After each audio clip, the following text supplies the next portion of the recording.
What is going on, Diablo fans? Dobrunsky here. In today's video, I want to do a overview of all of the different character classes in Diablo 4. Again, it's just going to be a talking head video. I'll have timestamps in the description below if you guys want to navigate, but I apologize in advance if the video kind of feels all over the place because I am recording this coming off of night shift, so definitely a little bit tired, but let me know in the comment section below if you guys think I missed anything or you think I had a horrible take. Again, feedback is always valued. I do want to point out, before I even kind of jump into the nitty-gritty of this video, is that I have about 30 hours of playtime between the closed beta and the open beta. So I did get a chance to play every single character class and level them to level 25 and then kind of progress with obtaining better gear, but I didn't experiment with every single possible iteration or variation of every build. So the Druid, for example, I have a lot of experience with the shape-shifting wolf build and then kind of going back and forth between wolf and bear, but I didn't play a ton of like the Earth Druid. So again, guys, let me know in the comment section below if you guys think I'm totally missing on anything or sleeping on any character build or mechanic that I should have covered in today's video. Now, with that being said,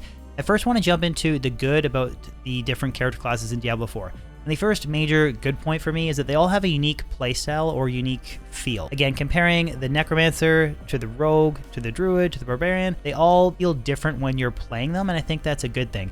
And then you can take that character customization even further with each specific character class mechanic. So again, the Barbarian arsenal system having different weapons, like your two-handed bludgeon weapon, your two-handed slashing weapon, and then your dual-wielding single-handed slashing weapons, and those being tied to different skills and having the ability to use 3 different weapons at the same time is a very cool mechanic, and it's a stark difference to the Book of the Dead for the Necromancer or the Sorceress enchantment system. So I think that's taking character customization even further, and I think it's a good thing. Now, in terms of the bad, but I want to kind of emphasize the major issue here just overall is that a lot of this feedback is based on playing from level 1 to level 25, right? So the first bad point is there's definitely a stark difference between the power spike of these characters from level 1 to level 15. So I'm going to do some post-editing and show you guys the clear time to kill the first campaign boss on a Necro versus a Druid. It was just so much faster on the Necro. The Necro gets free summons at the start, more powerful casting spells, your mana or spirit or essence, I forget what it's called, it regenerates automatically, versus the Druid that has a much weaker basic attack. You need to use it as a generator to recover spirit, and just you're just more restricted in terms of cooldown time and you're more resource starved early on. I think that's a fair criticism that some of the characters early on are more item dependent than others, and the power spike between the different character classes, there's a pretty big disparity. Like the Druid is probably the most weapon or item dependent build, then the Barbarian, and then with the Sorceress or Necro probably being the least item dependent in my opinion. So there's definitely a big disparity there, but again, want to point out with a big disclaimer here that this is from playing on a beta and level 1 to 25. So they could tweak the Druid potentially, make it maybe a little bit less resource starved. And again, we don't know if this balancing is going to kind of change once we're level 15, we start investing points in the Paragon board, different world tiers, etc. So there's definitely a stark difference in power field though, and that's probably like the one bad that I want to talk about in the overview of the different characters in this video. But I do want to mention that the game director of Diablo 4, Joe, tweeted out that there's multiple different legendary affixes that we haven't had a chance to play around with yet. So for example, when I was playing with my shapeshifting Druid, I found a really cool legendary affix that granted my Druid Fortify every time I switched back and forth between wolf and bear form. Now, I was using Trample and Shred constantly and going back and forth, so I had like a full life pool and then a full Fortify pool on top of that. So it was a very tanky character. Now, how important is that tankiness going to be playing the different world tiers and being level 100 versus being level 25, right? It's kind of hard to tell. It's just sort of a guess. So that's why for this video in particular, I'm going to kind of shy away from the tier list ranking, and I just want to specifically focus on the pros and cons of each individual character class. So the first character class that I want to talk about is the Sorceress or the Sorcerer. Now, there is a ton of pros to playing this build. It's not very gear dependent, or definitely a lot less gear dependent compared to the Druid. The ultimate spells are extremely powerful. You have good source of movement with teleport, very good defensive oriented skills with like flame shield. There's not really anything holding this build back. I don't think that you can go wrong picking this character. There's no really kind of like incorrect way to build it. I mean, sure, some skills might be a little bit stronger early on for leveling, like Chain Lightning versus Fireball, but any Sorceress build that you pick, unless they massively nerf this character, I would imagine would be completely fine on the launch of Diablo 4. Now, in terms of cons, the only major one that I have for this class is that all of the different elements and spells kind of all feel the same. So if you're playing Frozen Orb and Blizzard versus Meteor and Hydra versus Chain Lightning and Charge Bolt or whatever, there's just not really a unique playstyle. Like, they're all kind of the same. And I don't really know if there's a way that you can kind of like improve this, but they just all felt similar. Yes, the animations look different and they look good, but I didn't really feel like I had a different kind of unique choice. Kind of like a stark comparison would be, for example, if you're playing a Necromancer that's heavily focused on summons versus a Necromancer that's heavily focused on casting spells. Like, there's definitely a difference in how those two characters feel when you're playing them.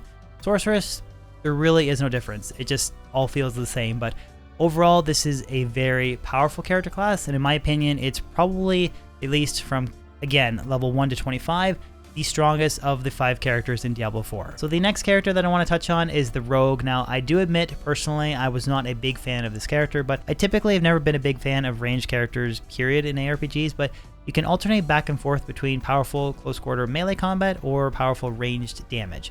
Now, in terms of like movement speed, that's the big pro to this character. If you, for example, have 2 evade charges on your boots and then stacking that with the charge skill, you can get around and just have very fast movements. That's a huge pro.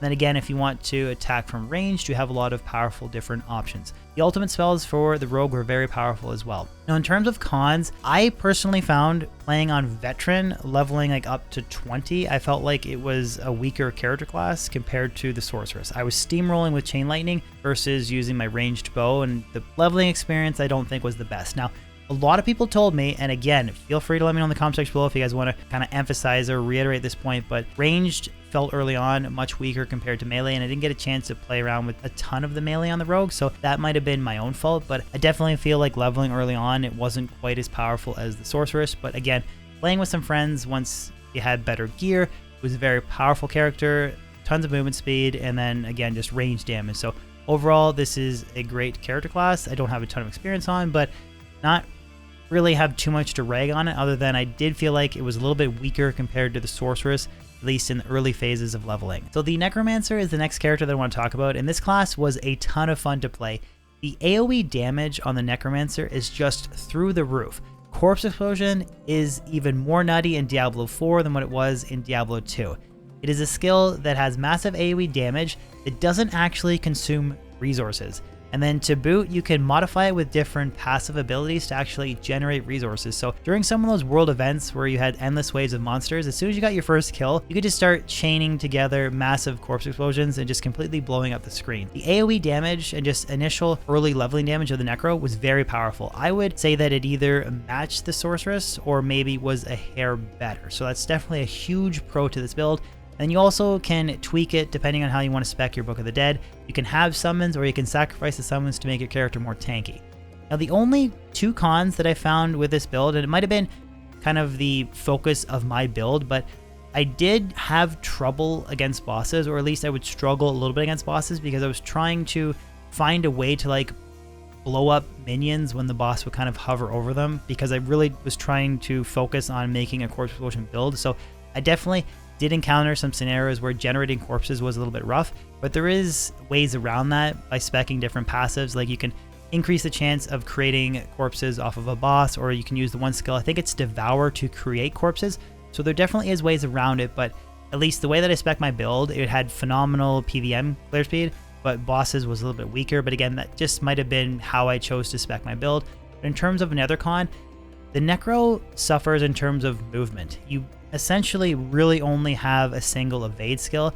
Now, how does this play out against the Ashava world boss? I'm not sure. I took on Ashava as a Sorceress, and I took on Ashava as a Druid. Now, the Druid had a lot of movement speed, and then so did the Sorceress. If you only have that one evade charge, potentially 2 with a pair of boots that has 2 charges, is that going to make the world boss events very difficult? I'm not sure, but definitely in terms of cons, the only major one for the Necro is just the lack of movement speed to other character classes.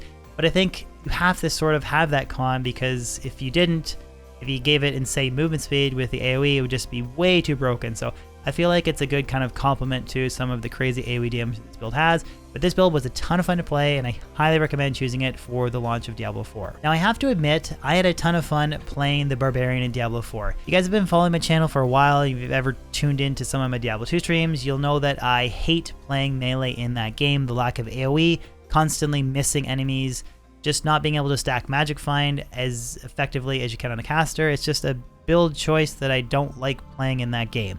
But Diablo 4 kind of changed that for me. There is, again, AoE, movement speed, you're not constantly missing. It was a fun character class to play.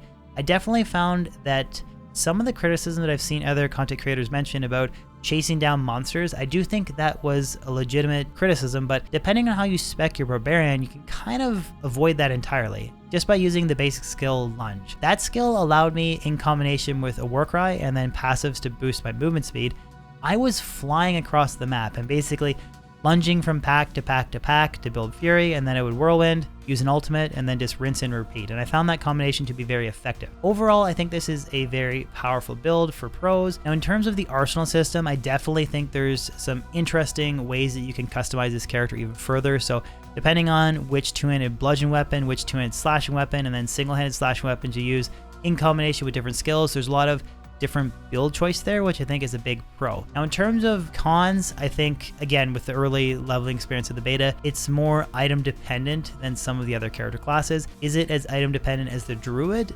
Definitely not, but you really kind of want to get a good weapon going to really excel with this build, so that's definitely a stark difference compared to the Sorceress, for example, but definitely think it's a con, but not necessarily a huge con. But overall, this build actually was pretty enjoyable to play. So the Druid is of course the final character class to cover in today's video. Now, this class has been dunked on a ton during the beta, and I do think that a lot of the criticism is valid. So for instance, its resource regeneration is non-existent. You have to generate spirit by using basic attacks only, which don't generate a ton of spirit.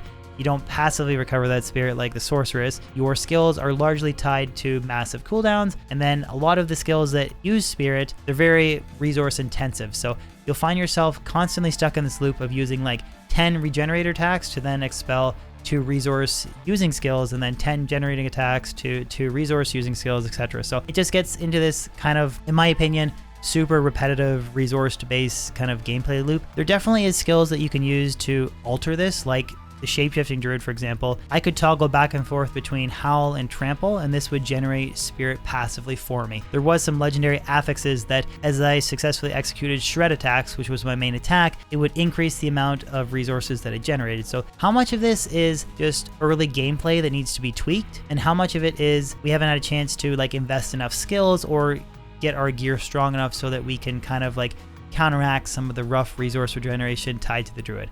I don't know for sure, but I can definitely say in terms of cons for this build, super resource dependent early on. It is a very weak character until you get very good gear. In terms of the pros, there's a lot of unique playstyles. So whether or not you want to play full elemental, you want to go shapeshifting elemental hybrid, you want to go full shapeshifting, you want to go shapeshifting summon hybrid, you want to go elemental summon hybrid. I mean, you can really pick a lot of different build paths with this character. So does it need to be tweaked a little bit early on? Yes, probably, but there's a lot of different playstyles. So that potentially is a huge pro for characters if they get a chance to kind of invest more skills like later on when the game actually releases. So I definitely think that this character out of all of them probably needs the most tweaks, at least early on. But in terms of endgame content, I mean, who really knows? It might be a very powerful character, but again, that's kind of all up in the air and just we're largely speculating at this point. But anyways, guys, that wraps up today's video. Again, it was a basic character overview, kind of talking about the pros and cons of my experience over the beta weekend. Let me know in the comment section below if you guys agree, disagree, you think I missed anything, or you just think I'm way out to lunch on anything. Any feedback is always welcome. Other than that, guys, hopefully you enjoyed the video, and I'll catch you guys on my next YouTube video or live stream. Peace.